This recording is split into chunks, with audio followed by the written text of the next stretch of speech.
Good afternoon, Year 7. Sorry I can't be in today to teach your lesson. Somebody in my household has had to go for a COVID test, and so I have to stay at home and isolate until that test result comes back. Hopefully, it will be back at some point today on Thursday, and I'll be in for your lesson if it's negative on Friday. I'll upload this lesson to Google Classroom, and going forward, I'll try and record miniature versions of our lessons for if any of you guys have to go home and isolate for any period of time, you can then see the lessons on Google Classroom.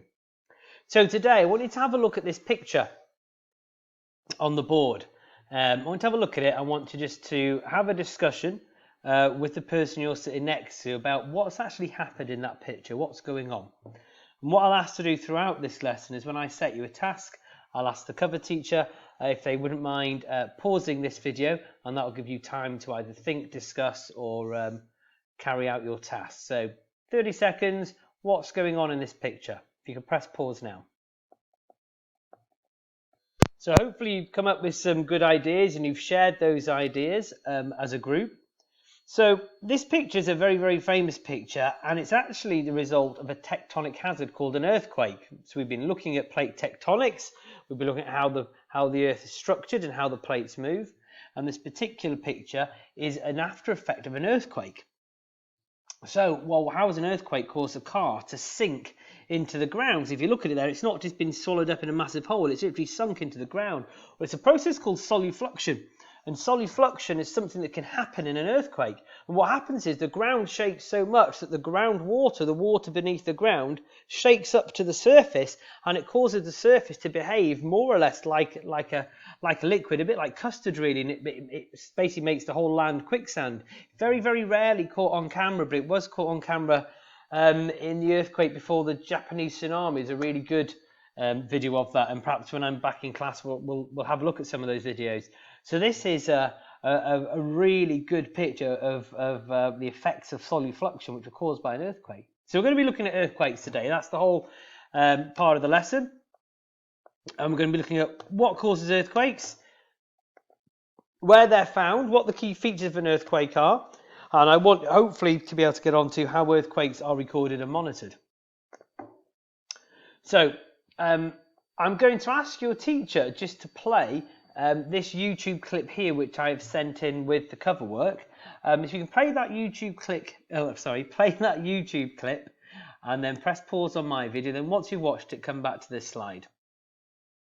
So that was a clip from Russia Today, if it worked, and it was showing Russia a TV studio and the effects of an earthquake in that TV studio.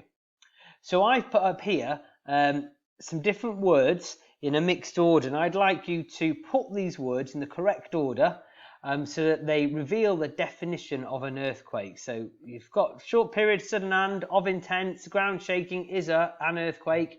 Put them in order in your books, write them out in order so they actually form a coherent sentence that will define what an earthquake is. Press pause now. Okay, so hopefully you have ended up with this definition. So an earthquake is a sudden and short period of intense ground shaking. So that's what an earthquake is. It literally is a sudden short period of intense ground shaking. Most of the time you won't find an earthquake going on more than 60 seconds. In extreme circumstances, again referring to the earthquake before the Japanese tsunami, that lasted for almost 7 minutes. That was a ridiculous length of time. Normally, most earthquakes are around less than a minute in duration, but during that time the damage they cause can be absolutely immense, as you can see from the picture behind you of a fairly tall building that looks like it's crumbled to the ground. So it's having a bit of trouble with my computer getting it to move on to the next slide. Let's try again. There we go. So on the board here we've got a map showing the distribution of earthquakes. So all those red dots are earthquakes that have occurred in the last however many years in recent history. What I'm going to do, I'm going to read some true or false statements out, and you're going to write in your book whether it's a true statement or a false statement. So if you write 1 to 4 in your book, and let's have a look at the map so we can see there's a huge cluster of earthquakes around here, down here, around this part of the world, around there, and you might be starting to notice that they all look very, very similar to something we did in one of our first lessons. In one of our first lessons, we actually drew on the plate boundaries, and you'll notice that a lot of these earthquakes are almost at the exact positions of those plate boundaries. That, of course, is because of how earthquakes actually happen. Earthquakes occur mainly, not exclusively, but mainly at plate boundaries because they're caused by the movements of the tectonic plates. So let's go on to these true or false. Many earthquakes occur around the edges of the Pacific Ocean. So many earthquakes occur around the edge of the Pacific Ocean. Is that true or is that false? So you've got to be thinking, where's the Pacific Ocean? And once you've found the Pacific Ocean, do you see a lot of earthquakes around the edge of it or not? Write down true or false. Number 2, there is a line of earthquakes through the middle of the Atlantic Ocean. So number 2, is that true or false? There is a line of earthquakes through the middle of the Atlantic Ocean. So, do you have any idea where the Atlantic Ocean is? And if you do, is there a load of earthquakes in the middle of it? The majority, number 3, true or false, the majority of earthquakes occur in Africa. So true or false, the majority of earthquakes occur in Africa. And finally, number 4, there is a large cluster of earthquakes in the middle of the Pacific. So there is a large cluster of earthquakes in the middle of the Pacific. Okay, let's go through the answers. So many earthquakes occur around the edge of the Pacific Ocean. Well, this is the Pacific Ocean over here. It's this one, and of course on this side as well, because let's remember that the Earth is round, and so that side, that side joins up with this side here. So I would say that is true, because there's all these earthquakes around the edge of the Pacific Ocean. So number 1, true. Number 2, there's a line of earthquakes through the middle of the Atlantic. Absolutely true. This is the Atlantic Ocean here. So the ocean between the USA and Europe and South America and Africa, this ocean here. And we can see there is a line of earthquakes going right up, and it even goes through the country of Iceland. So that one is absolutely true. Number 3, the majority of earthquakes occur in Africa. Well, this continent here is Africa. And yet there's a few, but certainly not the majority. So number 3 is false. And finally, number 4, number 4, there's a large cluster of earthquakes in the middle of the Pacific. I'm going to say false, because I don't think there's a large cluster in the middle. Now, there's certainly a cluster here. I wouldn't class that as the middle of the Pacific Ocean, so I would say false for that one personally. So, here's a diagram that shows a cross-section, if you like, a cross-section of an earthquake. So this point here is where the earthquake happened. So that's the point at which the actual plate, the actual tension between breaking rock was released. So remember when we spoke about conservative plate margins, I made you put your thumbs out and have 2 hands sliding past each other. And I said that actually the side of plates are not just straight pieces of rock, they're all bumpy and they've got bits sticking out of them. So the best way to describe an earthquake is as these 2 plates move past each other, they get stuck, and then tension builds up and pressure builds up until eventually that pressure is released and the rock snaps. And what we see here is the focus of the earthquake, and that is the point at which the earthquake happens. So the focus is the actual point where that tension and pressure is released. There's other ways in which earthquakes can occur at other plate boundaries, and also how they can occur along fault lines, which we'll perhaps go into in a lesson when I'm in class. But at a basic level, this is called the focus. It's the point at which the earthquake happens.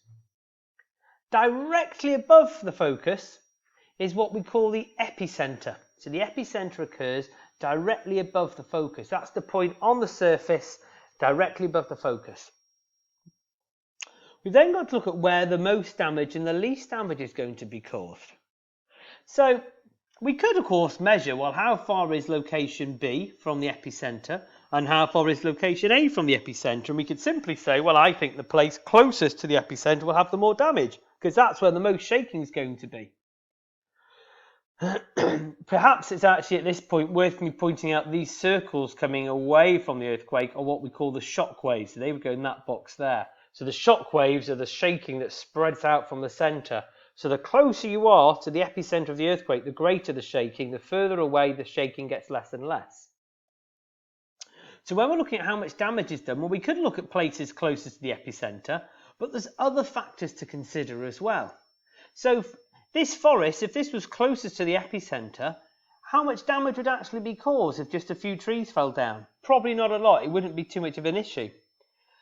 But if an earthquake occurs close to a big city or a big conurbation or a place where people live, there can be a lot of damage caused. Not only have you got people's lives, you've got more buildings to be damaged, you've got electricity and gas pipes which could burst and be ruptured.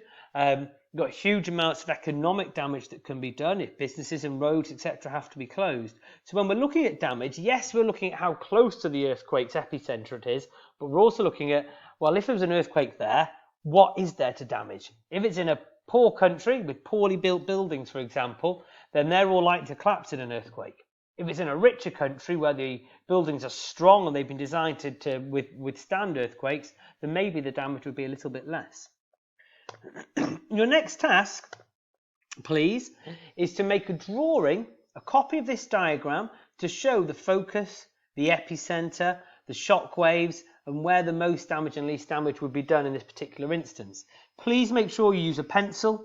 Please make sure you do this neatly, a ruler if you have one as well. Once you've done that, you can answer this key question, please. Why would most of the damage be at location A? Oops, I beg your pardon, sorry. Why would most of the damage be at location A? And I've got a sentence starter at the bottom there for you. The most damage from an earthquake will be at location A because, and you could give some of those reasons I explained before. If your cover teacher could press pause now and give you time to draw that diagram and answer that question. Thank you. Okay, so the last thing I'm going to talk to you about is how earthquakes can be measured, and I might skip through this quite quickly, so I only have 15 minutes worth of recording time on the app that I use to record these lessons. There's two different ways of measuring earthquakes. One is called the Mercalli scale and one is called the Richter scale. We'll start with the Richter scale first. So the Richter scale actually measures the seismic waves, the energy waves coming from the earthquake. So it's a very scientific method of measurement. We measure it using a seismograph, and again, hopefully in the next lesson, I'll be there to show you, and if not, I will put some video links on there for you to show how these seismographs work. So they actually measure how much energy is released by an earthquake, and they have what we call a logarithmic scale. What a logarithmic scale is that each point on the Richter scale is greater than the previous one by a power of 10. The scale goes from 1, and there is no top scale, top end, but we usually say it goes from 1 to 10. You might often quite hear when there's an earthquake, oh, it was a 5.2 on the Richter scale, it was a 4.6 on the Richter scale, or what have you. So a 5 on the Richter scale is 10 times more powerful than a 4 on the Richter scale. A 5 on the Richter scale is 100 times more powerful than a 3 on the Richter scale. A 5 on the Richter scale is 1,000 times more powerful than a 2 on the Richter scale. So it's done by powers of 10 each time. So that's a very scientific measure. The other measure is what we call the Mercalli scale. And this splits this is in 12 stages. So from a scale 1 earthquake to a scale 12 earthquake. And it's based on observations rather than actual scientific measurements. So what that means, if I can just click through, is that a scale 1 is detected only by seismographs. It's very minor. A scale 8, you see chimneys fall over. There's damage to buildings. A scale 10, there's ground badly. The ground is badly cracked and many buildings are destroyed. There are some landslides. I've got some questions here about how we measure earthquakes. I want to explain for me fully how the Richter scale works. I want to explain that power of 10 thing, so why 1 is 10 times more powerful than the one before, and to talk a little bit about the Mercalli scale. I'm going to run out of time in a moment, so I'm going to pause it there. If your teacher could perhaps, maybe if you need to rewind and just run through that, but again, that's fine, and answer those questions. I'm also going to supply a web link for your cover teacher, so you can have a look at the latest earthquakes happening around the world today. Thank you for, I'm sure, listening patiently and behaving for this lesson. Hopefully, fingers crossed, I'll be able to come in tomorrow, but if not, I'll record another lesson for you. Thank you.